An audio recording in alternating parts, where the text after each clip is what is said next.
One hangover and I'd slept with my best friend's brother.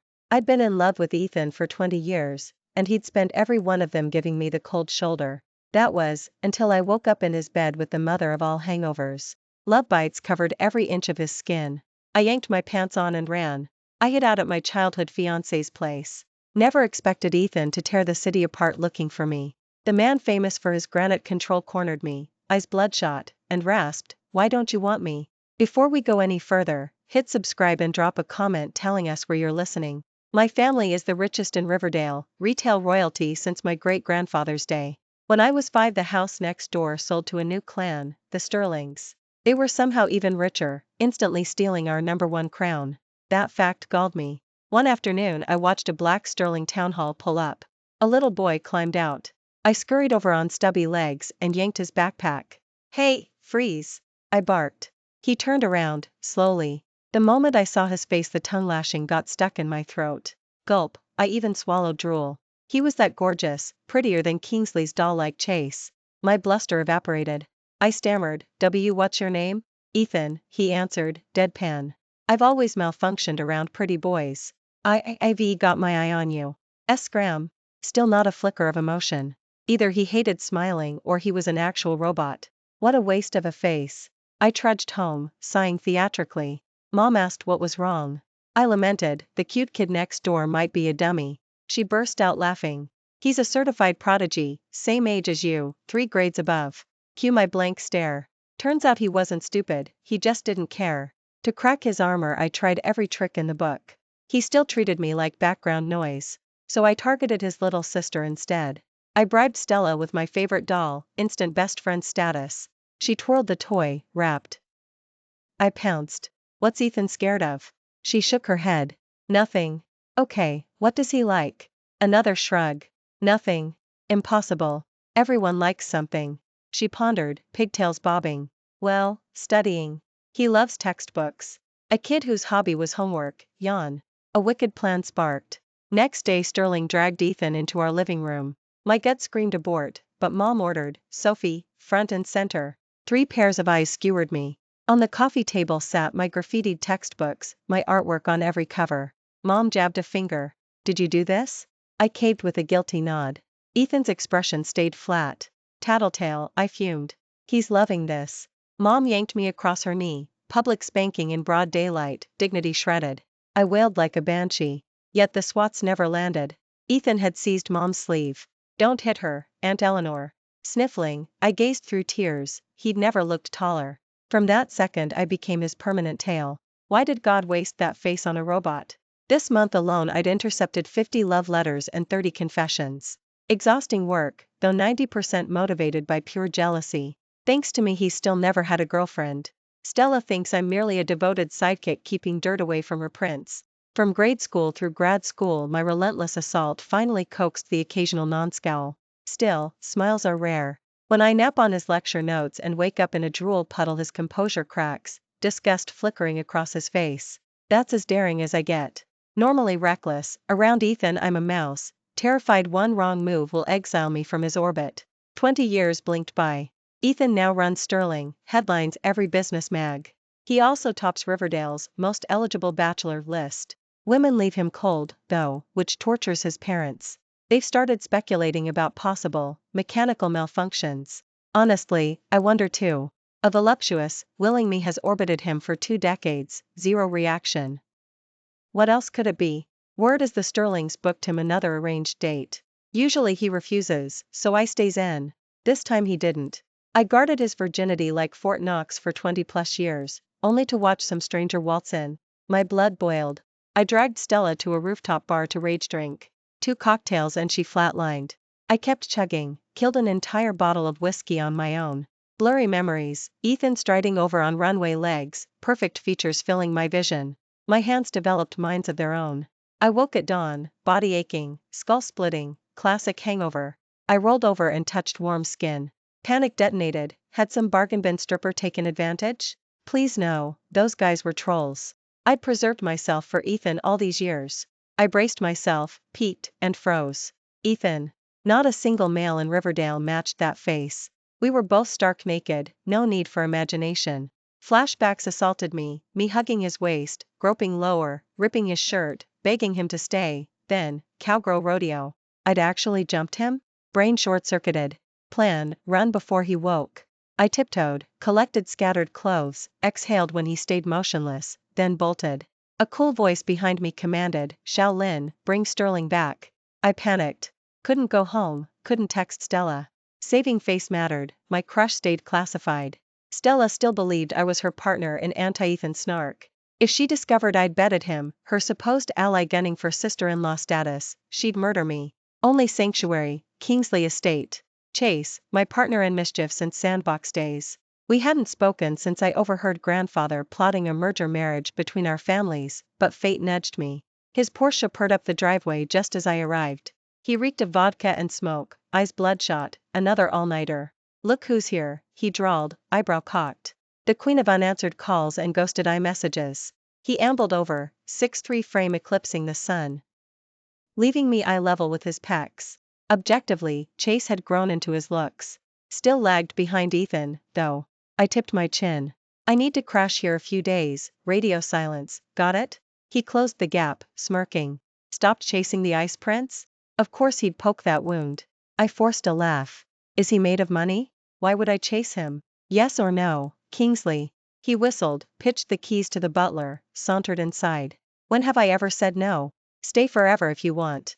Mid-stride he stopped, I face-planted into his back. He spun, finger raised. Rule, don't cock-block me. I rolled my eyes.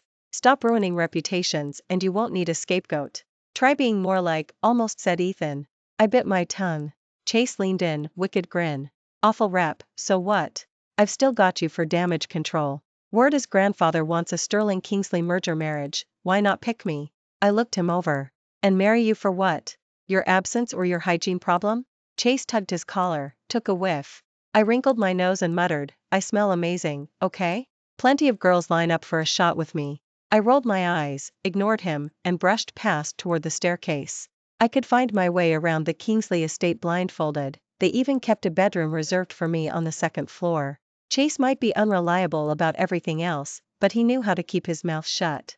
An entire fortnight passed without him breathing a word of my whereabouts to anyone. The Kingsley housekeeper said she'd never seen the young master come home on time for 15 straight days. He was more punctual than when he clocked in at the office. Whether Chase made it home on time was none of my business, yet life at Kingsley felt cozier than my own house. I had everything handed to me, clothes, food, you name it. Blame it on the toads I'd caught for him when we were kids. He'd sworn lifelong loyalty as my devoted servant. Devoted he certainly was, and I had zero complaints. One afternoon, C. Hayes and I were camped on the sofa mid-video game when the housekeeper burst in, flustered. She blurted, young master, a whole crowd just arrived asking for Sterling. Please come see. I figured, how big could a crowd be, and told myself she was overreacting. A heartbeat later a swarm of men flooded the room. Chase and I froze, controllers mid-air. The men formed two neat lines, leaving a clear path. A familiar, impossibly handsome figure strode through the gap. Ethan. An arctic pressure clung to him, like shards of ice shimmering around his body. I'd never seen him like this. Sure, he used to brush me off, but never with this kind of menace. Looks like my escape had been the right call. Taking his virginity must have ignited a monstrous fury. Ethan lifted his gaze, storm clouds swirling in those narrow eyes, and pinned Chase and me in place. Only then did I snap back to reality. I was practically draped across Chase's thigh. From Ethan's angle I might as well have been curled in his lap. I scrambled upright, back ruler straight, like a kid caught cheating. Chase frowned and straightened too, hand resting on my shoulder. President Sterling, did you really need the entourage? I scare easily, and if you frighten me, Sophie will never forgive you. Ethan's stare slid to Chase's hand on me, and the temperature nosedived. He spoke in a low, cold timbre. Sophie, come home with me. That night had obviously lit a live wire in him. He probably loathed me for claiming something he hadn't offered. I kept my gaze down, silent. Chase's arm tightened. Ask her yourself, does she want to leave with you? An excruciating silence stretched. I stammered, I'm not going. I'm happy here. I snuck a glance at Ethan's face. For some reason, he'd always turned me into a coward. He regarded me icily. Are you certain, Sterling? He'd dropped my first name, only the cold formality of Sterling. Each syllable stabbed. Chase had figured out I was hiding from someone, though I'd never explain. Ed why? Seeing me cave so fast, he narrowed his pretty eyes. He sneered, what dirt does he have on you? Spill it, I'll snatch it back. I sighed, lips trembling, yet still couldn't say it. Any other leverage would be manageable, but my leverage was Ethan's virginity. Besides, judging by all these bodyguards, Ethan intended to haul me away, and no way could Chase stop him. I peeled Chase's hand off my shoulder. It's nothing, just a tiny misunderstanding. Thanks for the hospitality, rain check? The flash of loss in Chase's eyes vanished as quickly as it came. Ethan opened his mouth with glacial calm. Escort Sterling to the car. 2 guards flanked me instantly, gesturing politely for me to move. Before I could take a step, Ethan was already yards ahead. Just like the past 20 years, he left me staring at his back. Before, I'd have dashed after him, shamelessly yelling for him to wait. But today my legs felt filled with lead, I couldn't pick up speed. Inside the car Ethan remained a block of ice. I offered a timid smile. About that night, it wasn't premeditated. You're magnanimous, surely you're over it? Silence. I pushed on. Honestly, you didn't lose out. We both got something, how about we wipe the slate clean? He whipped his head toward me, displeasure flashing across those carved features. My throat tightened, but I plowed ahead. I know Sterling's lining up arranged dates for you. Don't worry, I won't bother you again. You know me, I don't make scenes over big issues. I sounded carefree while my heart pickled in acid. At Kingsley I'd done plenty of thinking. Flight of Fancy me, who never sticks to anything, had managed to like Ethan for 20 solid years. Such perseverance impressed even myself. Yet if you warm an ice brick for 20 years, it should melt, right? Instead, the older Ethan grew, the further he drifted. To keep his distance he'd even moved out of Sterling entirely. To see him now I had to beg Stella for an invitation. He simply doesn't like me, can T stand my clingy shadow, so he fled to the farthest edge. A bitter smile tugged at my lips. Ethan was a kite dancing in the sky. For 10 years I stood on tiptoe, yet the string had never once slipped into my hand. The candidate Sterling had picked for him was breathtaking, no wonder he'd finally said yes. Squashing the sour taste, I smiled. If you don't object, I'll take that as a yes. Drop me up ahead, I'll find my own way home. Back in school we'd shared the same route home. Not anymore. Ethan lifted his eyes, dark and unreadable. Who said anything about going to Sterling? I stared. Then where are we going? He looked away and offered no answer. An ominous premonition pricked me. I didn't dare press, only watched the car turn onto an unfamiliar road. After what felt like ages, we pulled up to an estate. Secluded, with no neighboring houses or signs of life. I grew uneasy. Ethan exited first and strode inside. From the corner of his eye he noticed I hadn't budged. Coming? Swallowing my anxiety, I hurried after him. Only black and white existed inside, the same cold austerity as Ethan himself. I realized where I must be. A house that mirrored its owner, this had to be Ethan's private residence. Funny, I'd once bent over backward to discover his new address, only to come up empty. Today he'd delivered me here himself. No servants, no housekeeper, eerie emptiness echoed through the halls. I followed him upstairs until he halted at a door. He pushed it open and motioned me in. I obeyed. The decor clashed with the rest of the mansion, silk curtains, a beige cashmere rug, so soft it felt unreal. I spun around, ready to ask what this meant. Click, the lock snapped shut behind me. Ethan had imprisoned me. Startled, I lunged at the door and shouted his name. My voice vanished like pebbles dropped in the sea. Fear threaded through me, this wasn't the Ethan I knew. Instinctively I reached for my phone.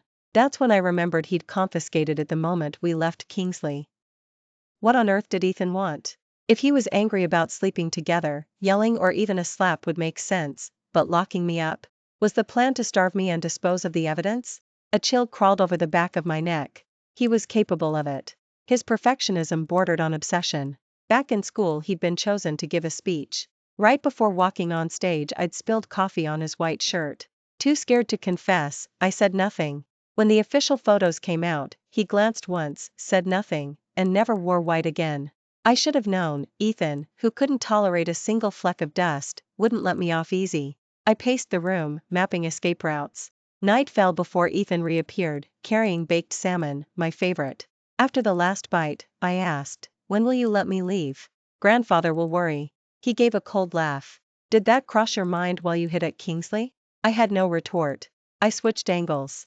I get it, being taken by someone you dislike is maddening. But what's done is done. For old time's sake, calm down. I smiled ingratiatingly. Ethan stared with an odd expression. Quietly he asked, do you like Chase? What? I gaped, sure I'd misheard. He pressed his lips together, stood, and walked out. Once again I was alone. 3 days crawled by. Cut off from the world, I felt like a bird with clipped wings locked in a square cage. The night I vowed to claw my way out, Ethan burst in reeking of whiskey. He pinned me to the corner, eyes bloodshot. You like Chase that much? Why won't you want me? My shoulder blade scraped the wall, sharp pain shooting through me as his steely fingers dug in, refusing to ease.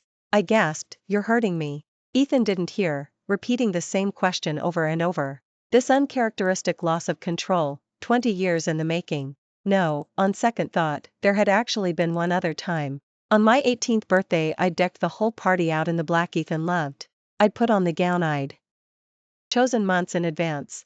All day I'd pictured the look on his face when he saw me. But I waited from dawn to dusk, and Ethan never showed. In a fit of pique I dragged Chase on a hike, and we got lost in the mountains. Chase and I didn't come back all night. When Ethan finally found us, his eyes were bloodshot, murderous. That was the first time I'd ever seen him lose his composure. For a second I was moved, thinking the iceberg I'd tried to warm had finally cracked. Then he said coldly, good, you're not dead. It would have broken Stella's heart. Turned out he'd only come for Stella.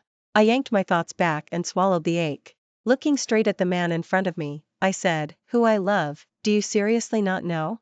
You don't have to return the feeling, but don't pawn off what you don't want. That's not fair. My measured words flickered a moment of lucidity through Ethan's eyes. Then he suddenly lowered his head and kissed me. He kissed me hard, as if he meant to use up every ounce of strength. A faint taste of blood spread between our lips. Ethan was like a starving animal, deepening the kiss again and again. A sudden wave of grievance washed over me. 2 lines of tears slipped from the corners of my eyes and seeped into our tangled mouths. Ethan froze, then let me go. His gaze was dark, his voice hoarse. If the one kissing you right now were Chase, would you still feel this wronged? My tears came faster. I didn't know why he was so sure I wanted Chase. Or why, the moment I decided to let go, he came back to torment me.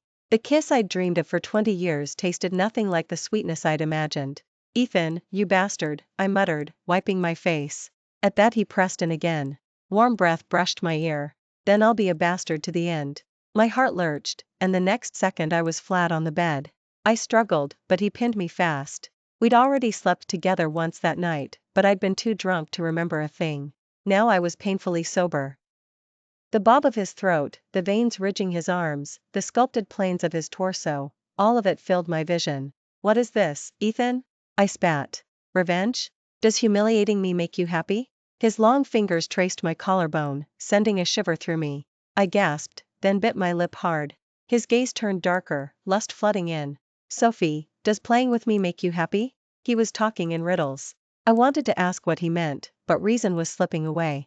Ethan began to take what he wanted. In bed he became someone else entirely, nothing like the cool, refined man I knew. Say big brother, he murmured, teeth grazing my ear. A hot wave of shame hit me. How had I never noticed this kink of his? Back in high school I'd copied Stella's Ethan but drew it out to big brother. I'd trotted after him every day singing, big brother this, big brother that. When girls handed him love letters I'd step in front and announce, sorry, my big brother doesn't date. At first he ignored my nickname. Later, rumors spread that I was his real little sister, and he forbade me from calling him that again. Now, out of nowhere, he wanted to hear it? I kept my lips clamped, but he turned me liquid. Finally I yielded and whimpered, big brother. The moment the words left me his pupils flared, his breathing ragged. I lost track of time before he finally stopped. He collapsed and fell asleep. I lay wide-eyed, pleasure replaced by emptiness. Out of the corner of my eye I saw his phone light up on the nightstand. I slipped out of bed, crept around the footboard, and grabbed it. Relief flickered through me, Ethan never locked his phone. I opened it easily and a new message popped up. It was from his secretary, Sterling, all photos have been scrubbed and the stories pulled. Curious, I scrolled up. And found pictures of Chase and me. In one I was asleep, Chase's lips pressed to my cheek. Farther up was yesterday's front page splash, Chase's intimate photo leak, Kingsley and Sterling dynasty. Rumored to announce engagement. So this madness of Ethan's was about the headline? I cursed Chase 100 silent times. Of all the stupid stunts, planting a photo to appease his father. Now I'd never explain it away. Still, Chase was the only one who could get me out of here. I clenched my teeth and called him. He arrived fast. Seeing me still in the clothes I'd worn the night I left the Kingsley estate, he asked, "What did Ethan do to you?" I looked away. "Just drive. Don't ask." Chase's face darkened, he started for the front door. I blocked him. Eyes blazing, he said, "Sterling being Riverdale's richest doesn't give Ethan the right, let me go settle this." He was stronger than me, impossible to hold back, so I blurted, "I slept with him." Chase stopped in his tracks and turned. A dry laugh curved his mouth. "What do you mean, you slept with him?" "Exactly what it sounds like. I was drunk and it just happened." Chase looked wounded, deflated, lips parting but no words coming. I walked to the car. I didn't know if Ethan had heard us downstairs. Right now I had no clue how to face him. Maybe not seeing him at all was best. Chase climbed in, face stormy, the air around him cold. Gone was his usual careless grin. I sighed. Why the long face? You trying to copy Ethan's grown-up before his time act? He said quietly, "Isn't that exactly your type? Chasing after ice with your heart on a platter, 20 years and you still haven't had enough?" His words sank into me like tiny needles. I said nothing, staring out the window. Only then did he realize what he'd said. He blurted, "Sophie, I didn't mean, he's the idiot who doesn't know what he has. You deserve to be cherished." I cut him off. Enough. No one's to blame, forcing something that isn't meant to be only makes it bitter. I'm done hanging myself on one tree. Brave words, but I felt hollow, as if something vital had been scooped out. A belief I'd clung to day after day had collapsed. Like watering a bud for years only to discover it had no roots and would never bloom. Ethan and I had grown up, maybe it was time to move on.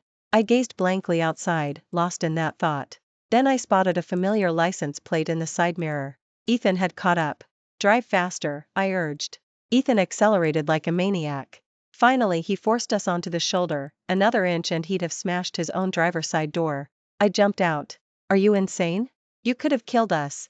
He strode over and hauled me toward his car. "I am insane," he growled. "You drove me to it." A small laugh escaped me. "Who's driving whom? You're the one who said it's time to marry. I used to chase you, my fault. But I've figured it out." I paused, then enunciated every word. "I don't love you anymore, Ethan." "Love?" His voice carried cold fury. "Don't you dare say that word to me." I swallowed.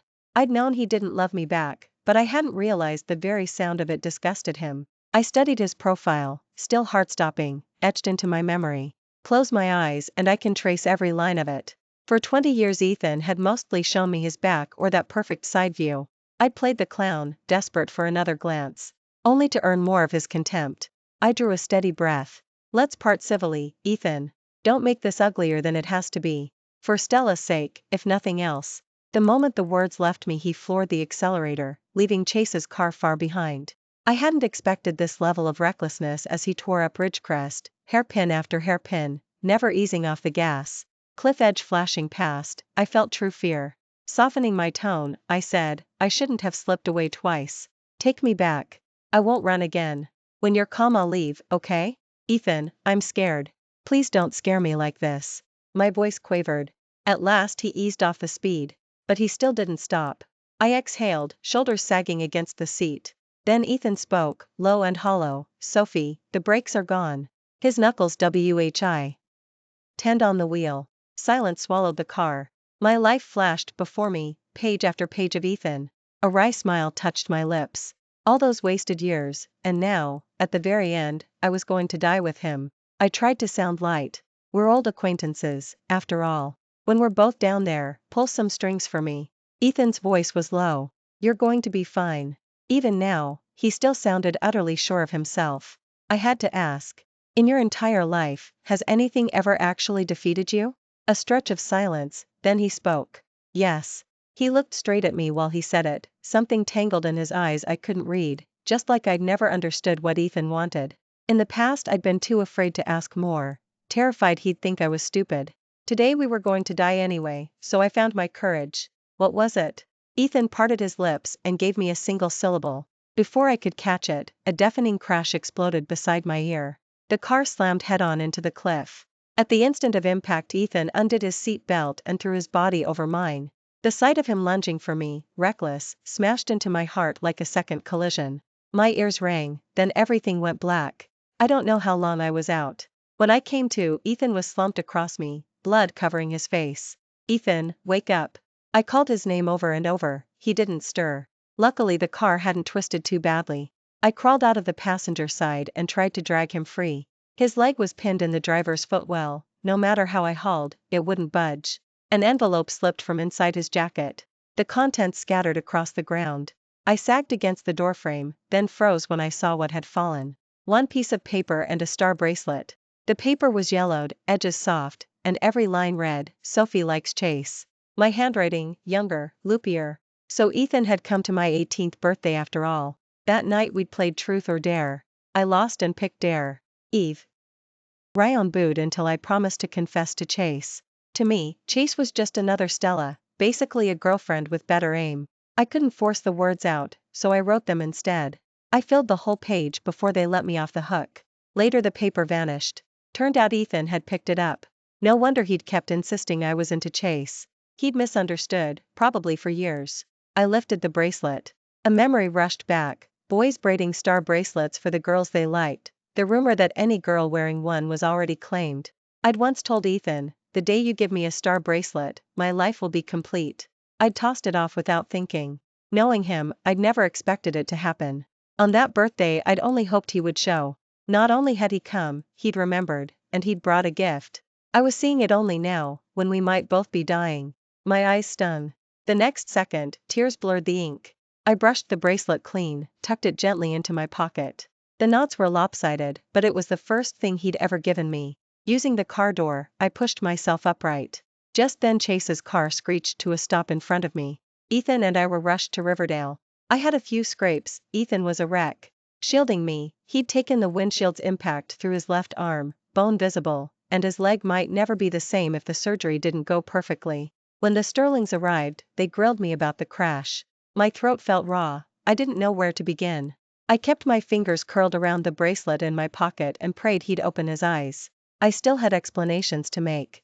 I refused to leave his bedside, skipping meals, skipping sleep. A week later he finally woke.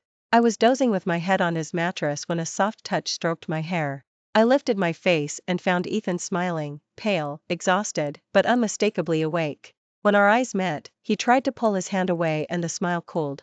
I caught his fingers before he could retreat. You're awake? He looked aside, rebuilding that familiar wall of distance. But his face was so white it hurt to see. My throat tightened, I couldn't speak. I simply held on. When his gaze landed on the bracelet around my wrist, his expression iced over. Where did you get that? Picked it up off the floor. Don't say it isn't for me. I already know. You came to my 18th birthday, so why did you leave? Because of that note? I asked outright. A shadow crossed his face. He shut his eyes, sealing the topic shut. I kept talking anyway, explaining the whole stupid dare, the paper, everything. His lashes trembled, he was listening. Chase and I were never what you imagined. The only person I've ever liked is you. I forced the words out.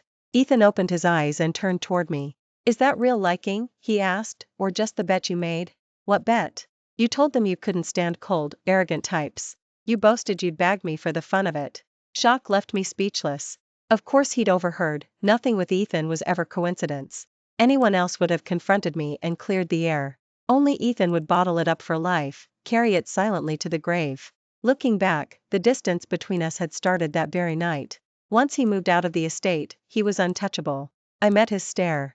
I was wrong. They mocked me for mooning over you, claimed someone like you would never look twice. My pride stung, so I shot my mouth off and used you as a wager. I regretted it the second I said it, but words don't come with rewind. I never imagined you'd hear it, let alone hold on to it for years. My voice dwindled to a whisper. Watching his face, I couldn't detect real anger. I traced the line of his knuckles. Let the past stay buried. We cheated death, let's enjoy the rest together, okay? He let me keep his hand. I took a breath. Ethan, you do like me, right? Maybe not as much as I like you, but a little? No. The single word hit like ice. Wate. Bitterness spread instantly. So I'd imagined it again. I started to lay his hand back on the sheet, my brief bright spark ridiculous in hindsight. He was still the glacier I kept trying to thaw, and every time I burned myself. As I stood, his fingers clamped around mine. I gaped at him. A faint smile lifted the corner of his mouth. Not what you think. It's way more than a little. My mind went white. Say that again? His smile widened, he squeezed my hand. I'm crazy about you. More than you are about me. Heat shot from my soles to my hairline. I had to be crimson. Sunlight poured through the window, painting him an impossible gold. I needed proof I wasn't dreaming. I bent and brushed my lips to his feather light. When I started to pull away, he cupped the back of my neck and deepened the kiss. It tasted exactly as sweet as I'd imagined. A heavy thud interrupted us. We turned in unison. Stella stood in the doorway, a fruit basket overturned at her feet. Behind her clustered both our families, every face mirroring the same stunned "oh." I wanted to crawl under the bed. Ethan tightened his grip. Sophie says we should keep resources in-house. I agree. Any objections? The Sterlings broke into delighted grins, compliments ricocheted across the room. Only Stella glared, cheeks puffed in betrayal. I sighed, major best friend damage control ahead. Ethan tugged my hand. I leaned down. Under his breath he murmured, "Move in with me once they spring me?" While he spoke, his thumb circled the soft center of my palm. My eyes flew wide. Apparently I'd unlocked less than 10% of him. Unfamiliar territory, but I loved it. I nodded, cheeks burning. How about we check you out tonight?